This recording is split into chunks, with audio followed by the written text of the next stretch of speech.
Likasi est une belle ville de la province du Katanga située à 120 km de Lubumbashi. Calme, elle cache une forte activité d'exploitation minière. Plusieurs entreprises y sont installées et bien entendu, ce sont ces entreprises qui, depuis la colonisation, donnent du travail à la population. Vous savez qu'ici chez nous à Likasi, la ville est étendue sur 245 km² et dans cette ville, il y a au moins 14 entreprises minières qui exploitent le cobalt et le cuivre. Et en plus de cela, il y a les dépôts miniers, plus de 22 dépôts miniers qui sont basés même dans les quartiers résidentiels, là où il y a la population. Par rapport à la pollution de l'environnement due aux activités minières, nous avons remarqué qu'il y avait un laisser-aller.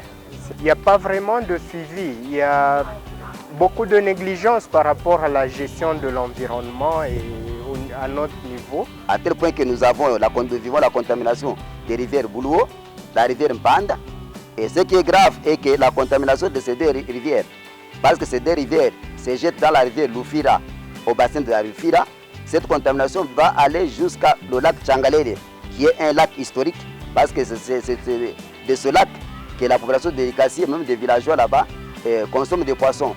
Et ce qui fait que le lac est contaminé et même les poissons sont contaminés, ça devient dangereux pour la population. Ici, la plupart des industries minières sont gérées par les Asiatiques. Parfois, pour permettre d'entrer dans leurs usines, ça pose problème. La plupart des entreprises minières sont détenues par des étrangers qui ont des parapluies, des hommes politiques, même de Kinshasa.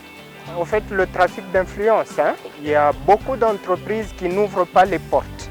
Lorsqu'on mène une enquête, alors que c'est important qu'ils puissent nous informer sur les rejets miniers notamment, mais ils n'ouvrent pas les portes.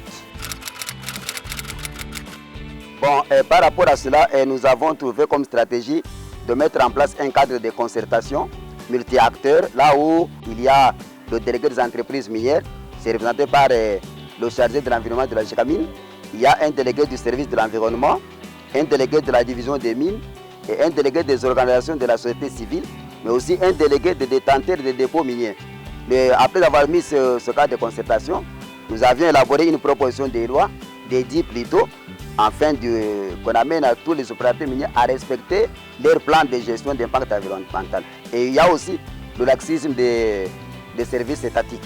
Comme piste de solution, moi je pense qu'il faudrait qu'on conscientise les entreprises dans leur lutte contre la pollution, qu'ils puissent informer, être obligés d'informer la communauté par rapport à ceux qui le rejettent et qu'ils puissent limiter les dégâts, parce que apparemment ils le font comme s'ils le faisaient sans contrôle, donc ils le font en ne tenant pas compte des conséquences sur le terrain. Mais avec ce que nous sommes en train de faire, les efforts sont déjà là.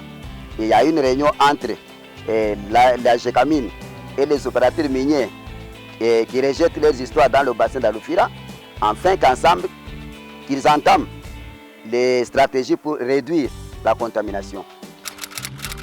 Nous sommes une coalition de 5 ONG. Il y a la RCK Radio Télévision du Katanga, il y a l'ONG Chalamo, il y a la plateforme des défenseurs des droits de l'homme, il y a aussi la SADO. Nous avons au moins 5 ONG qui nous accompagnent, avec qui on travaille en réseau.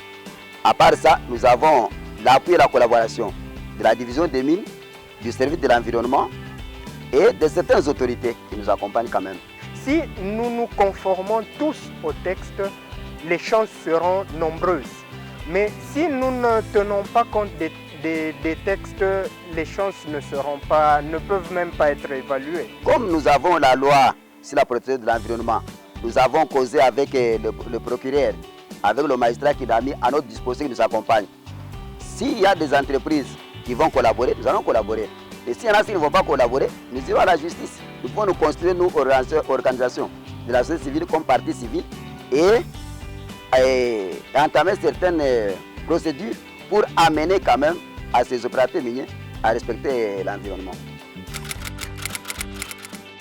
Bon, nous pensons que le projet, pour nous, ça ne va pas se terminer. Nous allons continuer parce que nous savons que nous voulons arriver jusqu'à la restauration des sites pollués. Parce qu'il y a certains sites qui ont été pollués.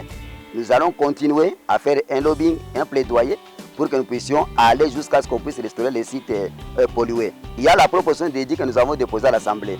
Nous allons faire un lobbying jusqu'à ce que ça soit adopté et promulgué par le Excellence, monsieur le gouverneur. Alors à ce moment-là, nous allons continuer avec notre cadre de concertation. Lorsque nous décidons de commencer à partir d'aujourd'hui à réparer, tout sera changé, tout peut changer.